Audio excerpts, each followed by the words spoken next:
당신의 계좌가 녹아내릴 때 누군가는 시장을 현금 인출기로 쓰고 있다면 믿으시겠습니까? 전 세계 카지노에서 출입 금지를 당하고 월스트리트의 돈을 30년 동안 단 한 번의 손실 없이 긁어모은 미친 천재 에드워드 소프의 실화입니다. 그는 차트나 뉴스를 보지 않았습니다. 오로지 수학적 확률과 켈리 공식이라는 치밀한 베팅 설계로 시장의 허점을 찔렀습니다. 승률이 높은 구간에서만 기계처럼 베팅하고 하락장에서도 수익을 내는 리스크 중립 전략은 현대 퀀트 투자의 정점이라 불립니다. 감정에 휘둘려 고점에 사고 저점에 파는 지옥 같은 굴레를 끊고 싶다면 지금 당장 소프의 확률적 사고방식을 뇌에 이식하십시오. 시장은 더 이상 공포가 아닌 당신의 가장 안전한 수익처가 될 것입니다. 챕터 1. 카지노조차 두려워한 에드워드 소프의 확률 투자 공식. 에드워드 소프가 주식 투자자로서 세상의 이름을 알리기 전 그는 먼저 전 세계 카지노 업계를 뒤흔든 인물이었습니다. 그는 블랙잭이라는 카드 게임을 수학적으로 완전히 분석하여 딜러를 이기는 공식을 만들어냈고 실제로 카지노에서 큰 돈을 따냈습니다. 카지노 측은 그를 막기 위해 변장한 직원을 붙여놓고 심지어 더 극단적인 방법까지 동원했습니다. 그럼에도 불구하고 소프는 흔들리지 않았습니다. 왜냐하면 그는 감정이 아닌 수학으로 게임을 했기 때문입니다. 이때 소프가 개발한 핵심 개념이 바로 카드 카운팅입니다. 카드 카운팅이란 이미 사용된 카드들을 기억하고 추적하여 남은 카드 덱에서 어떤 카드가 많이 남아있는지 계산하는 방법입니다. 숫자가 낮은 카드가 많이 나왔다면 남은 카드들은 상대적으로 높은 숫자일 가능성이 크고 이때는 플레이어에게 유리한 상황이 됩니다. 반대로 높은 숫자의 카드가 많이 사용되었다면 남은 카드들은 낮은 숫자일 가능성이 높아지고 이때는 플레이어에게 불리한 상황입니다. 소프는 이 원리를 이용해서 자신에게 유리한 순간에는 크게 베팅하고 불리한 순간에는 최소한으로 베팅하는 방식을 택했습니다. 이것이 핵심입니다. 매번 같은 금액을 베팅하는 것이 아니라 확률적으로 유리한 순간에 공격적으로 나서는 것입니다. 이 단순하지만 강력한 원칙이 나중에 그가 주식시장에서 사용한 투자 전략의 근간이 됩니다. 이 개념을 주식 투자에 대입해 보십시오. 여러분이 특정 종목을 매수할 때 단순히 느낌이 좋아서 혹은 유튜브에서 누군가가 추천해서 혹은 뉴스에서 좋은 소식이 나와서 매수하십니까? 그렇다면 여러분은 카드 카운팅 없이 블랙잭을 하는 것과 같습니다. 확률을 전혀 고려하지 않고 있는 것입니다. 에드워드 소프는 이렇게 말합니다. 확률이 내 편일 때만 베팅하라. 그 확률을 계산할 수 없다면 베팅하지 마라. 이것이 그의 투자 철학의 첫 번째 원칙입니다. 주식시장에서 성공하고 싶다면 먼저 자신이 매수하려는 종목 혹은 시장 상황이 확률적으로 유리한지를 판단해야 합니다. 감정이 아니라 수치로, 느낌이 아니라 통계로 판단해야 합니다. 이것이 전부입니다. 그러나 대부분의 개인 투자자들은 이 단순한 원칙을 지키지 않기 때문에 시장에서 반복해서 손실을 봅니다. 소프는 카지노에서 이 원칙을 몸으로 체득했고 그 원칙을 들고 주식시장으로 들어온 것입니다. 주목해야 할 또 하나의 핵심 포인트가 있습니다.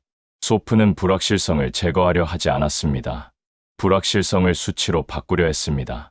미래를 예측하는 것이 불가능하다는 것을 알면서도 그 불가능한 영역 안에서 확률적으로 유리한 구도를 만들어내는 것이 가능하다는 것을 증명했습니다. 이것이 일반 투자자와 에드워드 소프의 가장 근본적인 차이입니다. 그는 미래를 맞히려 하지 않았습니다. 미래가 어떻게 되든 자신에게 유리한 구조를 먼저 만들었습니다. 이 개념을 이해하는 것이 오늘 가장 중요한 첫 번째 과제입니다. 챕터 2. 연평균 수익률 20%의 비밀. 통계적 차익거래의 진짜 원리. 에드워드 소프가 주식시장에서 사용한 가장 강력한 무기는 바로 통계적 차익거래입니다. 이 단어가 어렵게 들릴 수 있지만 개념 자체는 놀랍도록 단순합니다. 같은 성격을 가진 두 종목이 있을 때 이 둘 사이의 가격 관계가 비정상적으로 벌어지면 결국 다시 정상으로 돌아온다는 통계적 경향을 이용하는 것입니다. 예를 들어 동일한 산업군에 속하는 두 개의 반도체 종목이 있다고 가정해 보겠습니다. 이 두 종목은 오랫동안 비슷한 방향으로 움직여 왔습니다. 같은 산업 사이클에 영향을 받고 같은 경기 흐름에 반응하기 때문입니다. 그런데 어느 날 아무런 근본적인 이유 없이 한 종목은 급등하고 다른 종목은 급락했습니다. 이때 소프는 이렇게 생각합니다. 이 가격 관계는 곧 다시 정상화될 것이다.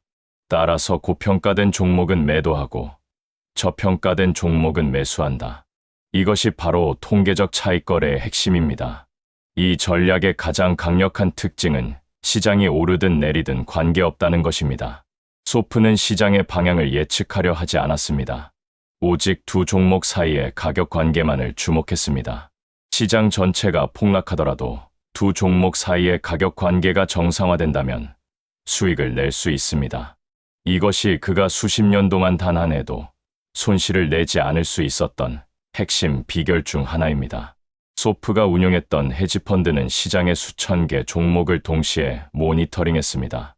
컴퓨터 모델을 이용하여 각 종목의 적정 주가를 산출하고 실제 주가와 적정 주가의 차이가 충분히 벌어졌을 때 진입하는 방식이었습니다. 저평가된 종목은 매수하고 고평가된 종목은 공매도하는 방식으로 포지션을 구성했습니다. 이렇게 하면 시장 전체의 등락으로 인한 리스크는 상쇄되고 오직 두 종목 간의 가격 관계 변화에서만 수익이 발생합니다. 시장 방향과 무관하게 수익을 낼 수 있는 구조를 만든 것입니다. 여기서 중요한 것은 이 전략이 단순히 이론에 그치지 않는다는 점입니다. 실제로 소프의 펀드는 이 전략을 통해 수십 년간 연평균 20%에 가까운 수익률을 기록했습니다. 이 수치가 얼마나 대단한지 감이 오십니까? 복리로 계산했을 때 연 20%의 수익률은 30년 후 원금의 약 200배 이상으로 불어납니다. 1억 원이 200억 원이 됩니다. 이것이 바로 통계적 차익거래와 복리의 위력입니다. 개인 투자자 입장에서 이 전략을 어떻게 응용할 수 있을까요?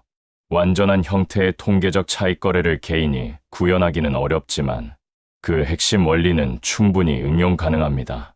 같은 섹터 내에서 유사한 사업 구조를 가진 두 종목을 비교하여 비정상적인 가격 차이가 발생했을 때 주목하는 습관을 들이는 것입니다.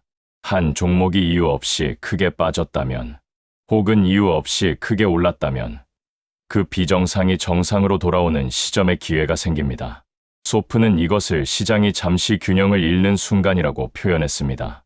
시장이 균형을 잃는 그 순간을 포착하는 것이 핵심입니다. 한 가지 더 강조하고 싶은 것이 있습니다. 소프는 이 전략을 적용할 때 반드시 수많은 종목에 분산하여 사용했습니다. 한두 종목에만 집중하는 것이 아니라 수백, 수천 개의 종목에 걸쳐 동일한 원리를 반복 적용했습니다. 이렇게 하면 개별 종목에서 예상과 다른 결과가 나오더라도 전체적으로는 확률이 작동하게 됩니다. 100번 실행했을 때 65번 맞는 전략이 있다면 한 번 실행했을 때는 결과가 불확실하지만 100번 반복하면 반드시 이겨냅니다.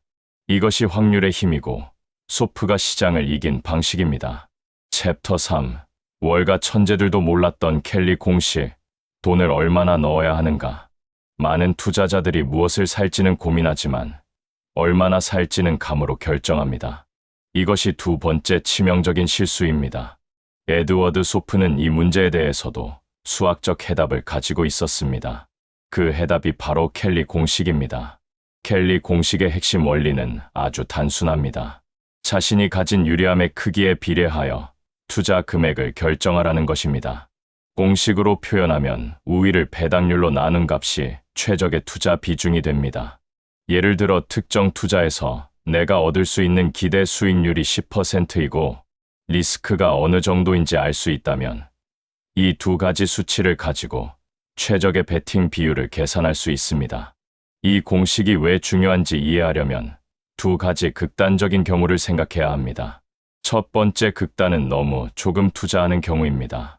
전체 자금의 1%만 투자하면 수익이 나도 그 효과가 너무 미미합니다.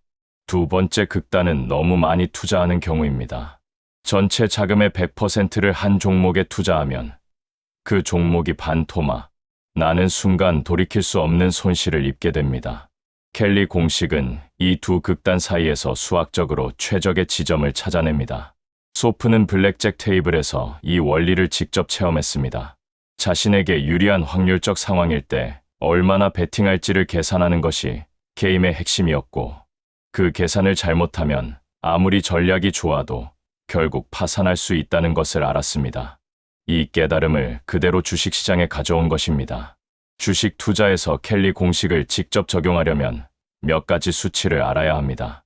내가 이 투자에서 얼마나 이길 확률이 있는지, 이길 때 얼마나 벌 수 있는지, 질 때 얼마나 잃는지를 알아야 합니다.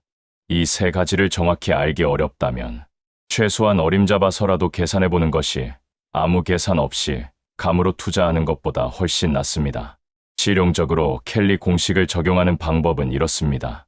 내가 확신하는 투자 기회가 있을 때, 전체 투자 자금의 몇 %를 넣을지를 결정할 때, 내 분석이 틀릴 가능성을 항상 20% 이상 남겨두고 계산하는 것입니다. 즉, 완전히 확신하는 것처럼 보여도 틀릴 가능성이 있다는 겸손한 태도를 수치로 반영하는 것입니다. 이것이 켈리 공식의 실용적 활용법입니다. 실제로 켈리 공식을 따르는 많은 전문 투자자들은 단일 종목에 전체 자금의 2% 이상을 넣지 않는다는 원칙을 세우기도 합니다. 이 원칙이 지나치게 보수적으로 보일 수 있습니다. 그러나 투자에서 가장 중요한 것은 수익을 극대화하는 것이 아니라 생존하는 것임을 잊어서는 안 됩니다. 생존해야 복리의 효과가 작동합니다. 생존해야 장기 수익률이 의미를 갖습니다. 한 번의 치명적인 손실이 수십 년의 노력을 무너뜨릴 수 있다는 사실을 소프는 카지노 시절부터 뼛속 깊이 이해하고 있었습니다. 여기서 소프가 강조한 또 하나의 중요한 원칙이 있습니다. 우위가 없는 곳에는 절대 베팅하지 말라는 것입니다. 확률적 우위를 확인할 수 없는 상황, 즉, 내가 왜 이 투자에서 이길 수 있는지를 논리적으로 설명할 수 없는 상황에서는 아예 투자하지 않아야 합니다. 이것이 소프가 수십 년 동안 한 해도 손실을 내지 않을 수 있었던 또 하나의 비결입니다. 확실한 기회가 아니라면 기다리는 것이 최고의 전략입니다. 챕터 4. 주식시장에서 살아남는 자들의 7가지 공통점. 에드워드 소프는 수십 년간 주식시장에서 활동하면서 수없이 많은 투자자들을 관찰했습니다. 시장에서 살아남는 사람과 사라지는 사람 사이에는 명확한 차이가 있었습니다. 그는 그 차이를 이렇게 정리합니다. 첫째, 살아남는 투자자들은 감정보다 논리를 따릅니다. 시장 가격이 급등하거나 급락하더라도 그들은 흥분하거나 공포에 빠지지 않습니다. 단기적인 주가 움직임에 일희일비하지 않고 자신이 계산한 확률과 기대값에만 집중합니다. 감정이 개입되는 순간 판단이 흐려지고 흐려진 판단은 반드시 손실로 이어집니다. 둘째, 그들은 작은 손실을 기꺼이 받아들입니다. 모든 투자에서 이길 수는 없습니다. 60%의 승률이라도 40%는 틀린다는 의미입니다. 실패를 두려워하면 결국 감정적 결정을 하게 되고 그 순간부터 투자는 도박이 됩니다. 작은 손실은 장기적 생존을 위한 비용입니다. 이것을 당연하게 받아들이는 투자자만이 오래 살아남습니다. 셋째, 그들은 리스크를 철저히 관리합니다. 시장에서 성공보다 실패가 더 많고 수익보다 손실이 더 많습니다. 그러나 살아남는 사람들은 최악의 상황을 미리 계산하고 그 상황에서도 생존할 수 있도록 설계합니다. 리스크는 피하는 것이 아니라 계산하고 통제하는 것입니다. 넷째, 그들은 오만하지 않습니다. 자신이 옳다는 확신이 강할수록 위험해집니다. 확률을 믿는다는 것은 항상 틀릴 수 있다는 가능성을 인정하는 것입니다. 가장 위험한 투자자는 자신이 시장을 완전히 이해했다고 믿는 투자자입니다. 다섯째, 그들은 끊임없이 의심합니다. 의심은 약점이 아닙니다. 의심은 사고를 깊게 만들고 판단을 정확하게 만듭니다. 확신이 들 때 다시 한번 반대 방향에서 생각해보는 습관이 치명적인 실수를 막아줍니다. 여섯째, 그들은 명확한 매매 규칙을 가지고 있습니다. 규칙은 감정을 대신하는 역할을 합니다. 시장이 극도로 혼란스러운 순간에도 규칙이 있다면 판단이 흔들리지 않습니다.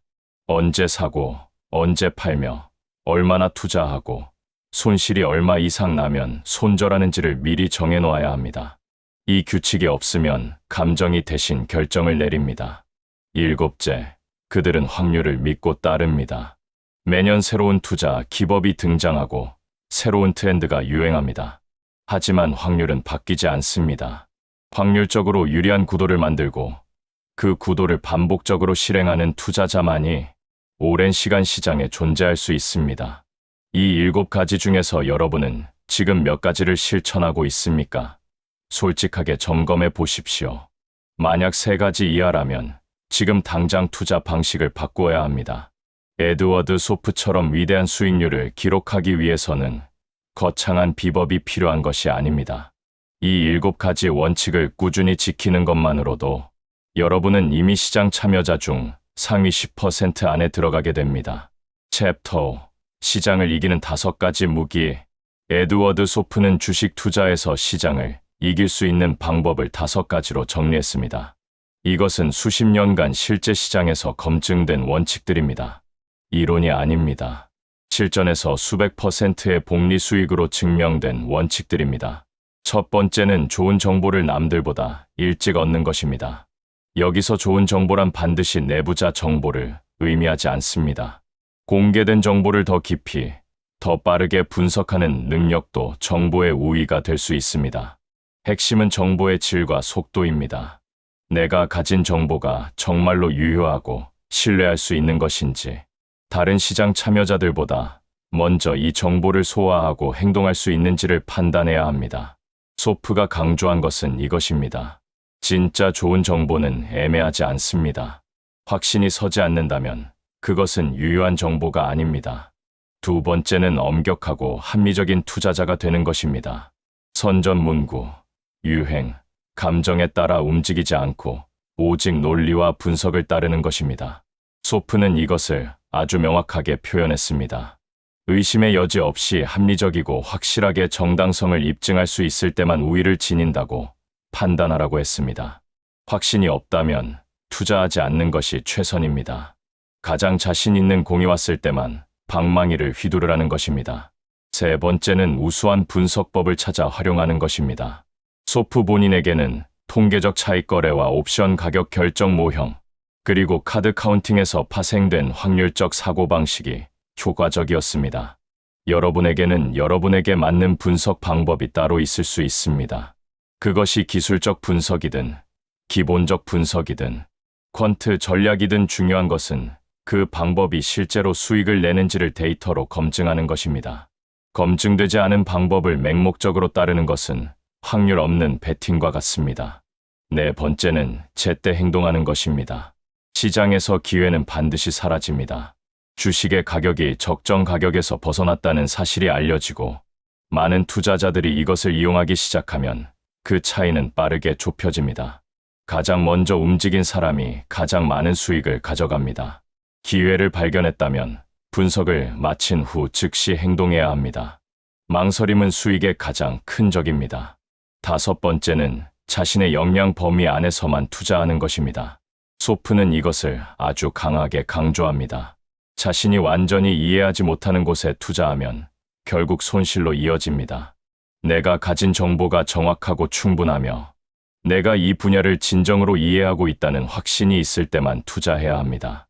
뜨거운 테마주, 이유를 모르는 급등주, 남들이 좋다고 하는 종목에 무작정 따라 들어가는 것은 자신의 역량 범위를 벗어난 투자입니다. 이 5가지 원칙을 다시 한번 마음에 새겨보십시오. 좋은 정보를 일찍 얻고 엄격하게 논리적으로 판단하고 검증된 분석법을 활용하고 제때 행동하고 자신이 이해하는 범위 내에서만 투자하는 것. 이것이 에드워드 소프가 수십 년간 시장을 이긴 최종 결론입니다. 지금까지 소프의 투자 철학과 전략을 살펴보면서 한 가지 공통된 실이 관통하고 있다는 것을 느끼셨을 것입니다. 그것은 바로 확률입니다. 그는 카지노에서도 확률을 계산했고 주식시장에서도 확률을 계산했습니다. 인생의 모든 선택을 확률의 관점에서 바라보았습니다. 그리고 그 결과는 역사에 남을 수익률로 나타났습니다. 주식 투자에서 성공하고 싶다면 오늘부터 스스로에게 이 질문을 던져보십시오. 지금 내가 하려는 이 투자에서 내가 이길 확률은 얼마인가? 이길 때 얼마나 버는가? 질 때 얼마나 잃는가? 이 세 가지 질문에 명확하게 답할 수 없다면 아직 투자할 준비가 되지 않은 것입니다. 답할 수 있을 때 비로소 투자를 시작하십시오. 이것이 에드워드 소프가 여러분에게 전하는 가장 핵심적인 메시지입니다. 여러분, 시장을 이기는 것이 불가능하다고 말하는 사람들이 많습니다. 그러나 에드워드 소프는 그것이 불가능하지 않다는 것을 온몸으로 증명했습니다. 카지노에서 먼저 증명했고 주식시장에서 다시 한번 증명했습니다. 그가 사용한 무기는 특별한 인맥도 엄청난 자금도 비밀스러운 정보도 아니었습니다. 오직 수학이었고 확률이었으며 철저한 원칙이었습니다. 지금 여러분 앞에는 두 가지 선택지가 있습니다. 여전히 감으로, 소문으로, 유행으로 투자를 계속하거나 아니면 오늘부터 소프처럼 확률적 사고를 시작하는 것입니다. 어떤 선택이 더 현명한지는 여러분이 이미 알고 있습니다. 중요한 것은 아는 것이 아니라 실천하는 것입니다. 확률이 높은 쪽에 서십시오. 그러면 시장은 결국 여러분 편이 됩니다. 에드워드 소프가 카지노에서 그리고 월가에서 수십 년 동안 증명해온 이 단순하지만 강력한 진실을 여러분의 투자에 지금 당장 적용해 보시기 바랍니다. 그리고 복리의 마법이 여러분의 자산을 조용히 그러나 확실하게 불려나가는 것을 직접 경험하게 되시기를 진심으로 응원합니다. 챕터 6. 시장이 틀리는 순간을 포착하라.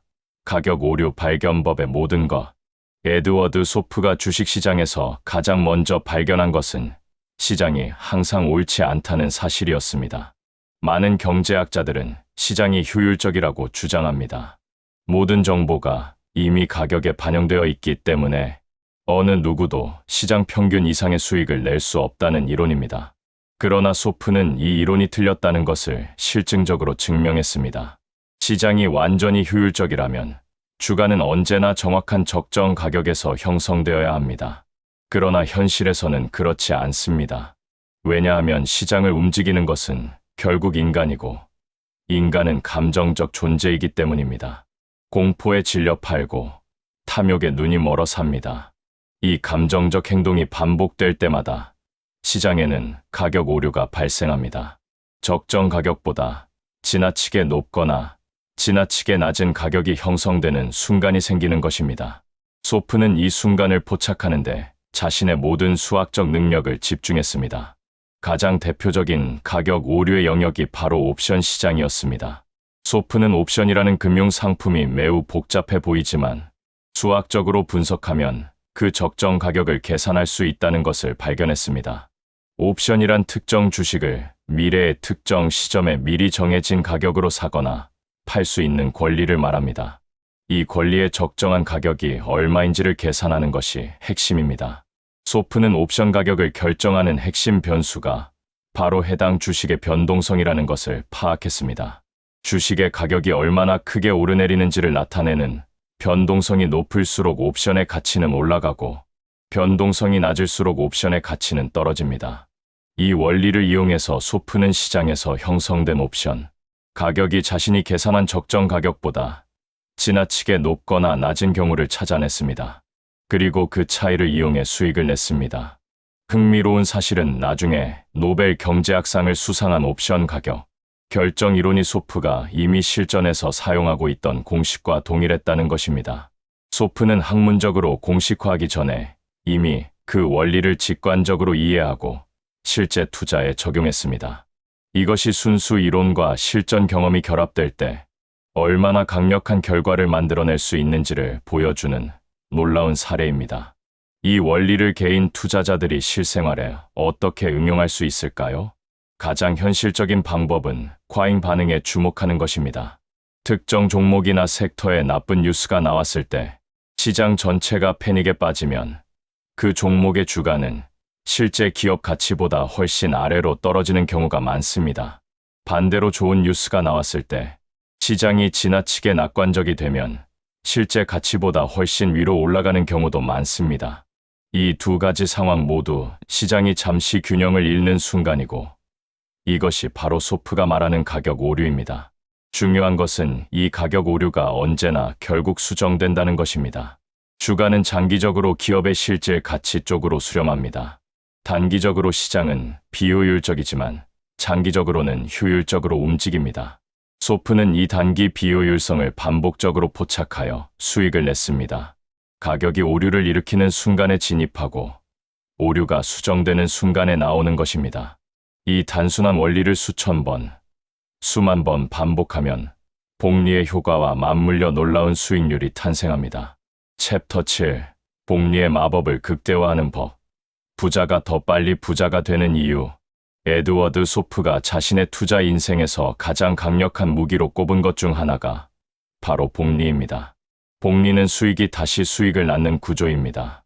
이 개념은 누구나 알고 있지만 실제로 복리의 힘을 제대로 활용하는 투자자는 극소수입니다. 왜냐하면 복리의 효과는 초반에는 너무나 미미해서 눈에 잘 띄지 않기 때문입니다. 연 20%의 수익률로 복리를 운용한다고 가정해 보겠습니다. 첫 해에 1억 원이 1억 2천만 원이 됩니다. 별로 인상적이지 않아 보입니다.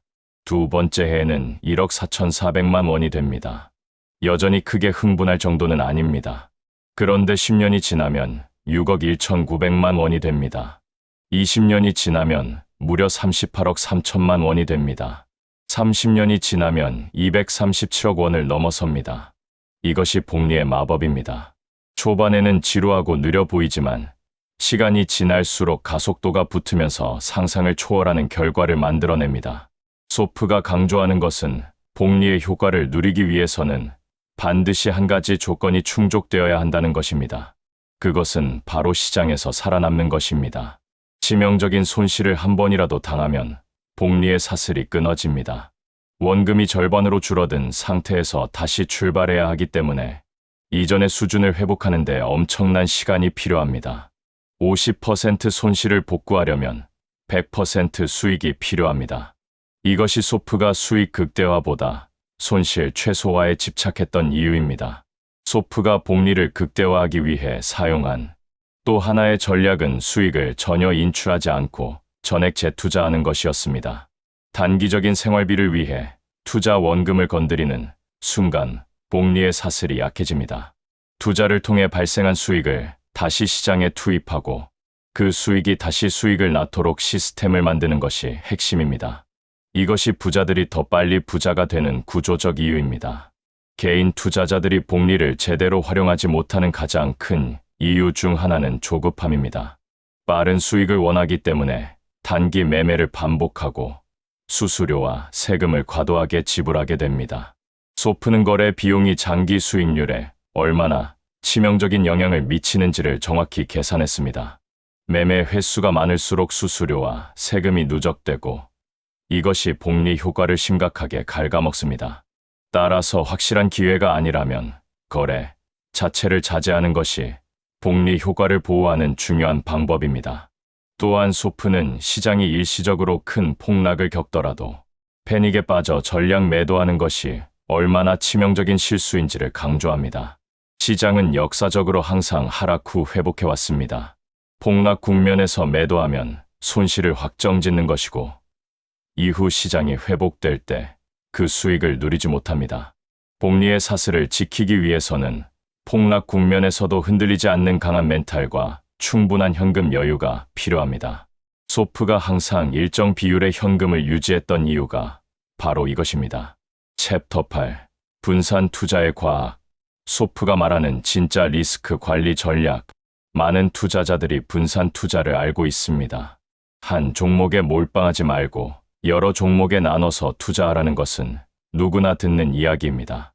그러나 소프가 말하는 분산 투자는 단순히 여러 종목에 나눠 사는 것과는 차원이 다릅니다. 진짜 분산 투자는 서로 상관관계가 낮은 자산들에 분산하는 것입니다. 상관관계란 두 자산이 얼마나 같은 방향으로 움직이는지를 나타내는 수치입니다. 상관관계가 높다는 것은 한 자산이 오를 때 다른 자산도 오르고 한 자산이 떨어질 때 다른 자산도 떨어진다는 의미입니다. 이런 자산들을 함께 가지고 있으면 분산 투자처럼 보여도 실제로는 분산 효과가 거의 없습니다. 시장이 전반적으로 하락할 때 모든 종목이 함께 하락하기 때문입니다. 같은 섹터 안에 있는 여러 종목을 골고루 보유하는 것은 진정한 의미의 분산이 아닙니다. 경기가 나빠지면 같은 섹터의 모든 종목이 함께 하락하기 때문입니다. 진짜 분산 투자는 경기 사이클에 다르게 반응하는 자산들을 함께 보유하는 것입니다. 예를 들어 경기가 좋을 때 오르는 자산과 경기가 나쁠 때 오르는 자산, 인플레이션이 높을 때 좋은 자산과 낮을 때 좋은 자산 등을 함께 구성하는 것입니다. 소프가 운영한 포트폴리오가 수십 년 동안 거의 매달 수익을 낼 수 있었던 핵심 이유 중 하나가 바로 이 진짜 분산의 원리였습니다. 시장이 어떤 방향으로 움직이든 경기가 어떻게 변하든 포트폴리오의 어딘가에서 반드시 수익이 나는 구조를 만들었습니다. 이것이 손실이 나는 달이 거의 없었던 이유입니다. 개인 투자자가 이 원리를 실제로 적용하려면 자신이 보유한 종목들이 서로 어떤 상관관계를 갖는지를 이해해야 합니다. 단순히 종목 수를 늘리는 것이 아니라 서로 다른 성격의 자산을 조합하는 것이 핵심입니다. 성장주와 가치주, 국내 주식과 해외 주식, 주식과 채권, 실물, 자산과 금융 자산 등을 적절히 조합하면 개별 자산의 리스크를 상당 부분 줄이면서도 수익 가능성을 유지할 수 있습니다. 소프가 또 하나 강조하는 것은 단일 종목에 대한 과도한 집중을 피하라는 것입니다. 아무리 확신이 가는 종목이라도 전체 자금의 일정 비율 이상을 투입하지 않는 원칙이 중요합니다. 왜냐하면 확신이 강할수록 오히려 판단이 흐려질 위험이 있기 때문입니다. 내가 틀릴 가능성을 항상 열어두는 것이 진짜 리스크 관리의 출발점입니다. 단 한 종목의 예상치 못한 폭락이 전체 포트폴리오를 무너뜨리는 일이 없도록 구조를 설계하는 것. 이것이 소프식 리스크 관리의 핵심입니다. 리스크 관리와 관련하여 소프가 강조하는 또 하나의 개념은 최대 손실 허용 한도를 미리 정해두는 것입니다. 투자를 시작하기 전에 이 종목에서 최대 몇 %까지 손실이 나면 무조건 손절하겠다는 기준을 반드시 세워야 합니다. 이 기준이 없으면 손실이 나는 상황에서 감정이 개입되어 손절을 미루게 되고 작은 손실이 결국 치명적인 손실로 커집니다. 소프는 이것을 수학적 기대값으로 설명합니다. 손절 기준 없이 투자하면 결국 기대값이 마이너스가 되는 구조로 빠져들게 됩니다. 챕터 9. 투자 심리학의 비밀. 왜 똑똑한 사람들도 주식에서 돈을 잃는가? 에드워드 소프는 수십 년간 주식시장을 연구하면서 흥미로운 사실을 발견했습니다. 높은 지능을 가진 사람들, 심지어 최고 명문대 출신의 전문가들도 투자에서 반복적으로 실패한다는 것이었습니다. 이것이 왜 가능한 일일까요? 소프의 분석에 따르면 이유는 단 하나입니다. 인간의 뇌가 투자에 매우 불리하게 설계되어 있기 때문입니다. 인간의 뇌는 수만 년의 진화 과정에서 생존에 최적화되도록 만들어졌습니다. 위험을 빠르게 감지하고 즉각 반응하는 능력이 야생에서의 생존에는 매우 유리했습니다. 그러나 주식시장에서는 이 본능이 오히려 독이 됩니다. 주가가 급락할 때 위험을 감지하고 즉각 매도하려는 본능, 주가가 급등할 때 따라가지 못할까봐 조급하게 매수하려는 본능, 이 두 가지 본능이 투자에서는 정반대의 결과를 만들어냅니다. 소프는 이것을 행동 편향이라고 부릅니다. 손실을 볼 때 느끼는 고통이 같은 금액의 이익을 볼 때 느끼는 기쁨보다 약 2배 이상 강하다는 것이 심리학 연구에서 밝혀져 있습니다. 이 비대칭적인 감정 반응이 투자 결정을 왜곡합니다. 손실을 확정짓기 싫어서 이미 크게 하락한 종목을 계속 들고 있거나 수익이 조금 났을 때 더 오를 수 있는데도 빨리 팔아버리는 행동이 이 편향에서 비롯됩니다. 소프가 이 심리적 편향을 극복하기 위해 선택한 방법은 시스템화였습니다. 모든 투자 결정을 미리 정해놓은 규칙과 알고리즘에 따라 실행함으로써 감정이 개입할 여지를 최소화했습니다. 언제 사고 언제 팔지, 얼마나 투자할지, 손절 기준은 무엇인지를 모두 사전에 수치로 정해두고 그대로 시행했습니다. 이것이 컴퓨터 기반의 알고리즘 투자, 즉 퀀트 투자의 시작이었습니다. 그렇다면 개인 투자자들은 이 심리적 편향을 어떻게 극복할 수 있을까요? 소프는 몇 가지 실용적인 방법을 제시합니다. 첫째는 매매 일지를 작성하는 것입니다. 매번 투자 결정을 내릴 때 왜 이 투자를 하는지, 기대 수익률은 얼마인지, 손절 기준은 무엇인지를 글로 기록해 두는 것입니다. 글로 기록하면 감정적 결정이 줄어들고 논리적 사고가 강화됩니다. 또한 나중에 자신의 투자 패턴을 분석하여 어떤 상황에서 실수를 반복하는지를 파악할 수 있습니다. 둘째는 투자 결정을 내릴 때 반드시 반대 시나리오를 먼저 생각해 보는 것입니다. 이 종목을 사야겠다는 확신이 들 때, 이 종목이 왜 내릴 수 있는지를 먼저 생각해 보는 것입니다. 반대 시나리오를 검토한 후에도 여전히 매수 결정이 타당하다면 그때 실행합니다. 이 과정이 과도한 자신감에서 비롯되는 실수를 막아줍니다. 셋째는 시장 소음으로부터 의도적으로 거리를 두는 것입니다. 매일같이 뉴스를 보고 매일같이 주가를 확인하면 감정적 결정을 내릴 가능성이 높아집니다. 소프는 단기적인 주가 변동에 일희일비하지 않았습니다. 자신이 분석한 적정 가격과 현재 가격의 차이에만 집중했습니다. 이 원칙 하나만 지켜도 불필요한 감정적 매매를 크게 줄일 수 있습니다. 챕터 10. 에드워드 소프에게 배우는 인생의 투자 철학, 돈보다 중요한 것들. 에드워드 소프는 주식 투자와 도박에서 엄청난 수익을 올렸지만 그의 이야기에서 가장 인상 깊은 부분은 따로 있습니다. 그는 돈 자체를 목표로 삼지 않았다는 것입니다. 소프에게 투자는 수단이었지 목적이 아니었습니다. 진정한 목적은 지적 호기심의 충족이었고 새로운 문제를 풀어내는 과정에서 오는 희열이었습니다. 소프는 한 인터뷰에서 이런 말을 했습니다. 돈이나 성공만을 추구한다면 결국 길을 잃게 됩니다. 자신이 진정으로 즐기는 일을 하고 그 일을 최선을 다해 잘한다면 돈과 성공은 자연스럽게 따라옵니다. 이 말이 투자 전략보다 더 중요한 이유는 지속 가능성 때문입니다. 돈을 벌기 위해 억지로 하는 투자는 오래 지속하기 어렵습니다. 감정적 소진이 빠르고 판단력이 흐려지기 쉽습니다. 반면 진짜 좋아서 하는 투자는 힘든 시기에도 꾸준히 공부하고 분석하는 동력이 됩니다. 소프의 인생에서 또 하나 주목해야 할 것은 그가 끊임없이 배우고 적응했다는 점입니다. 블랙잭의 전략을 완성했을 때 거기서 멈추지 않고 룰렛으로, 다시 옵션으로, 다시 통계적 차익 거래로 영역을 넓혀갔습니다.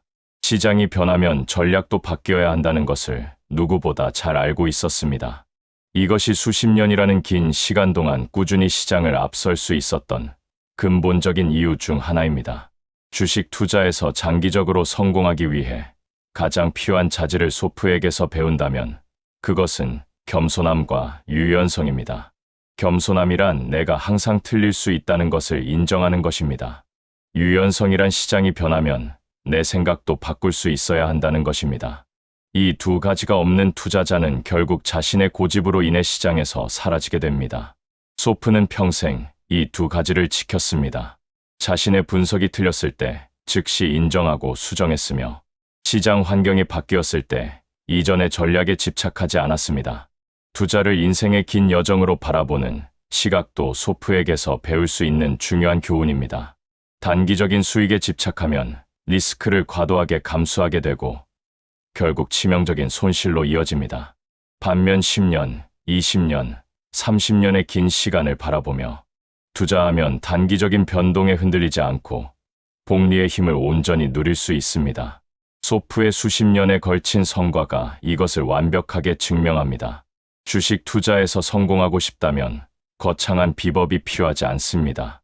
확률적으로 유리한 구도를 만들고 적절한 금액을 투자하고 감정을 배제하고 리스크를 관리하고 꾸준히 반복하는 것입니다. 이것이 전부입니다. 단순해 보이지만 이것을 진정으로 실천하는 투자자는 전체의 10%도 되지 않습니다. 여러분은 오늘부터 그 10% 안에 들어가십시오. 확률을 이해하고 확률을 따르고 확률을 믿는 투자자만이 시장에서 오래 살아남습니다. 소프가 카드 테이블에서 그리고 주식시장에서 평생에 걸쳐 몸소 증명한 이 진실을 여러분의 투자 철학의 중심에 놓으십시오. 그것이 시장을 이기는 가장 확실한 방법입니다. 그리고 시장을 이기는 투자자만이 진정한 경제적 자유를 손에 쥐게 됩니다. 여러분의 그 여정을 진심으로 응원합니다.